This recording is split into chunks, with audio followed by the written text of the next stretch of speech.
My name is Sander, and I'm a big fan of coffee, cocoa and the climate. And since you're here, I'm gonna bet that you're too. When you're like us, you love thinking and talking about how we can produce all the products we love so much while remaining within our planetary boundaries and while benefiting all the people in the supply chain. This is the Carblecast. Let's dig in.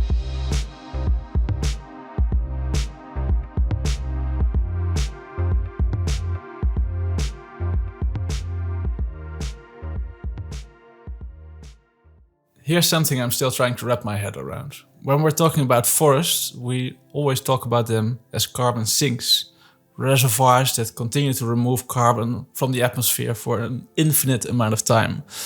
But since trees cannot reach an infinite size, where does this infinite amount of carbon actually go to when it's absorbed? I don't think we can get to the bottom of this without a short recap of what is photosynthesis, possibly the most important process that's taking place on our planet today.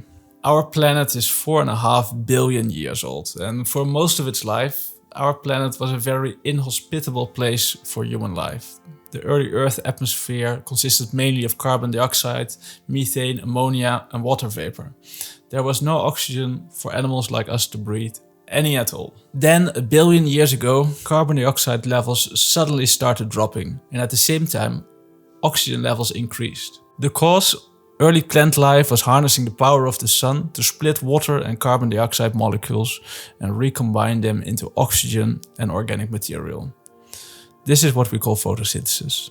Over the millennia, the organic material was buried deeper and deeper underground, where under immense pressure and over immense amounts of times, it turned into coal and oil, storing massive amount of carbon that was once removed from the atmosphere. Earth turned from a barren rock into a green and living planet that was hospitable to animal and human life. The problem started with the discovery of fire. Humans started to cut down the forest for firewood, releasing all the carbon that was once captured from the atmosphere back into the atmosphere. Then we also discovered that if we dug up coal and oil, we could burn it and generate much more energy than we could with firewood, but also release much more carbon back into the atmosphere. This all resulted into an exponential increase of the amount of carbon that we release in the atmosphere, accompanied by an increase in temperature. If we do not change trajectory, we're slowly returning our planet back to the barren rock that it once was.